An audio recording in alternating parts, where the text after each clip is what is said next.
વિસનગર તાલુકામાં બોકરવાડા ગામે આવેલા છીએ અને ત્યાં આગળ એવા પ્રગતિશીલ ખેડૂત નાગજીભાઈ આપણી સાથે જોડાયેલા છે. તો આ વખતે એના નાગજીભાઈના કપાસમાં પ્લાન્ટો દાણેદાર પ્લાન્ટો કૃષિતંત્રનું પ્લાન્ટો ખાતર એમણે પાયાની અંદર વાપર્યું છે. એનાથી શું શું ફાયદા આપણને જોવા મળેલા છે એ આપણે નાગજીભાઈને મળીને એમના વિશેથી આપણે થોડી માહિતી મેળવીએ. નમસ્કાર નાગજીભાઈ. નમસ્કાર સાહેબ. પ્લાન્ટો કૃષિતંત્રમાં તમારું હાર્દિક સ્વાગત છે. આપણે આ કપાસનું વાવેતર ક્યારે કરેલું છે? મેં સાહેબ કપાસનું વાવેતર 31/5 કરેલું. 31/5 કરેલું છે, બરાબર. બરાબર.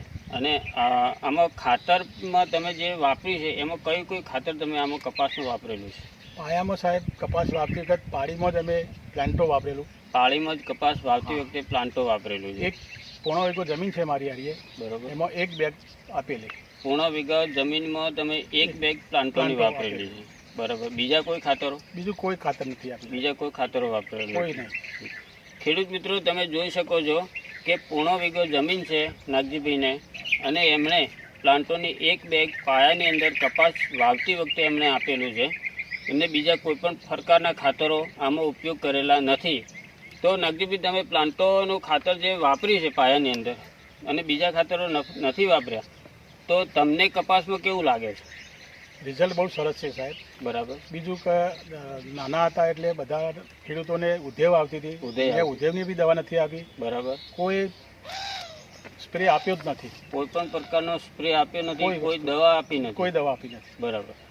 ખેડૂત મિત્રો, નાગજીભાઈએ કપાસમાં ઓનલી ફોર પ્લાન્ટો 1 જ બેગ પાયાની અંદર વાપરી છે. એમાં ઉધઈની કોઈ દવા આપી નથી કે ઉપરના કોઈ પણ પ્રકારના હજી સુધી સ્પ્રે કરેલા નથી. તો તમે જોઈ શકો છો કે કપાસની હાઇટ બહુ સારામાં સારી બની છે. બીજા નંબરમાં એની જે ડાળીઓ છે એ બ્રાન્ચીસ ખૂબ જ સારી એવી નીકળી આવેલી છે, અને ઝીંડવા પણ એને ફ્લાવરિંગ પણ ચાલુ થઈ ગયું છે. પછી પત્તાની જે ગ્રીનરી એની કોણાશ એ પણ ખૂબ જ સરસ પ્રકારની જોવા મળી રહી છે. આ છે પ્લાન્ટો ખાતરનું રિઝલ્ટ. તો નાગજીભાઈ, બીજા ખેડૂતોના જે કપાસ અને આપણે કપાસમાં કેવું ડિફરન્ટ તમને લાગે? મને તો સાહેબ મારા કપાસ જોઈને એમ થાય કે ખરેખર પ્લાન્ટો જ વપરાય. હું તો 2 વર્ષથી સાહેબ પ્લાન્ટો જ વાપરું છું. એરંડા હોય, રાયડો હોય. ગઈ સાલ બી રાયમ નાખેલું, એરંડામાં બી નાખેલું. મને રિઝલ્ટ સરસ મળ્યું છે, સારું મળ્યું છે. હું ખુશ છું. બરાબર. ખેડૂત મિત્રો, નાગજીભાઈ 2 વર્ષથી પ્લાન્ટો ખાતર દરેક પાકમાં વાપરે છે. એરંડામાં બી વાપર્યું છે, રાયડામાં બી વાપર્યું છે, અને કપાસમાં પણ એ પોતે વાપરે છે. સતત 2 વર્ષથી વાપરે છે.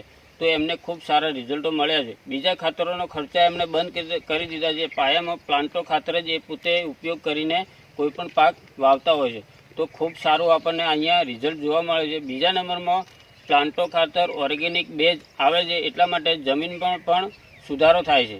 પાણી પી જાય સાહેબ. પાણી પહેલાં પાણી ભરાતું હતું કે નથી? ના ભરાતું, પણ આમ મને રિઝલ્ટ સારું મળ્યું. બરાબર. પાણી ગમે એટલું વરસાદ આવે પી જાય છે.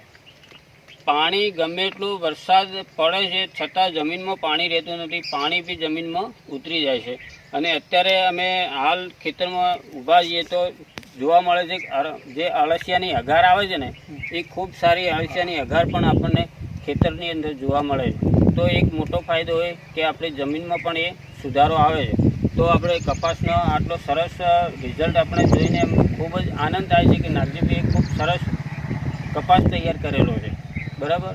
તો નાગજીભાઈ, આપણે કપાસમાં તો તમને રિઝલ્ટ મળ્યું, પણ બીજા ખેડૂત મિત્રોને તમે આના વિશે શું ભલામણ કરવા માગો છો? હું સાહેબ મારો પાક જોઈને બીજા ખેડૂતોને હું પ્લાન્ટો જ વાપરવાનું કહું છું. બરાબર. બરાબર. બીજા ખર્ચા ખોટા ના કરો. પ્લાન્ટો જ વાપરો. બરાબર. તો ખેડૂત મિત્રો, આજે આપણે નાગજીભાઈની મુલાકાત લીધી અને ખૂબ સારી આપણે માહિતી પણ આપને આપી છે કે પાક પણ સારો થાય છે, જમીનમાં બી સુધારો મળે છે.